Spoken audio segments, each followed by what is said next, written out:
Supreme court bar association के साबिक सदर अमानुल्लाह कंडरानी ने बलूचिस्तान असेंबली के सामने मीडिया से गुफ्तगू करते हुए कहा कि रेकॉर्डिंग के खुफिया मुआहदे को सुप्रीम कोर्ट में चैलेंज करेंगे।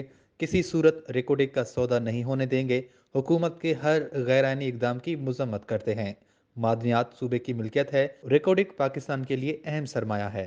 पाकिस्तान एक सल्तनत है और सल्तनत जो है आइन और कानून के तहत चलते हैं और हमें और आपको इस बात पर फ़ख्र है अल्हम्दुलिल्लाह हम सल्तनत पाकिस्तान के बाशिंदे हैं और उसकी वजह से पाकिस्तान हमारी शनाख्त है।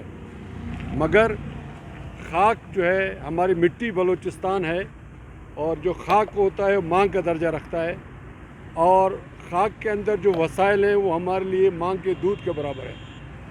आज मेरे लिए वक्त बहुत बड़ा संगीन है। आज मेरे एक वज़ीर आज़म ने कहा कि हम 10 अरब डॉलर जो है बलूचिस्तान की खातर उनके गुर्बत उसकी पसमानदगी को देखकर हम कुर्बानी देंगे।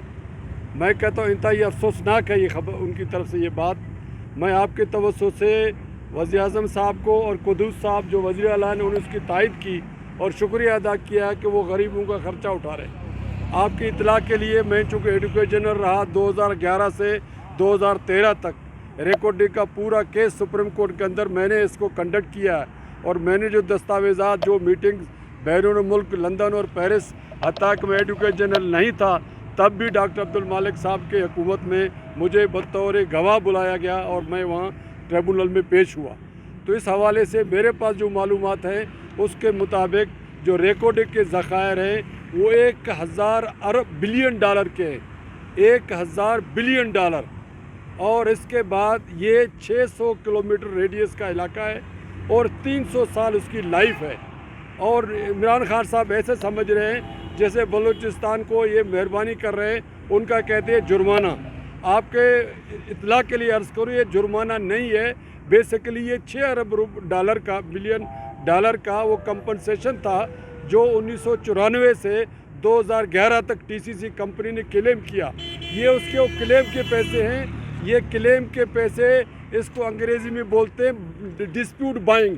ये डिस्प्यूट बाइंग के लिए 10 अरब डॉलर मैं आप कई दफ़ा प्रेस कॉन्फ्रेंस में बता चुका हूँ।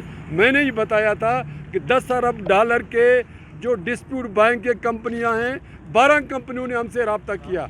नवाब रईसानी से रब्ता किया कि जनाब जिस वक्त वो वज़ीर आला थे हम आपको ये डिस्प्यूट बाय करते हैं, आप हमें रिकॉर्डिंग दे दें और हम आपके साथ नया मुआहिदा करते हैं। ये तो वही डिस्प्यूट बाइंग के पैसे हैं। 6 अरब डॉलर ये खुद रखेंगे कंपनी को और 4 अरब डॉलर का सौदा इस तरह करेंगे जिस तरह। अमानुल्लाह कंडरानी ने कहा कि हुकूमत के इस इकदाम से लोगों में गम और गुस्सा पाया जा रहा है। वश न्यूज़, क्वेटा।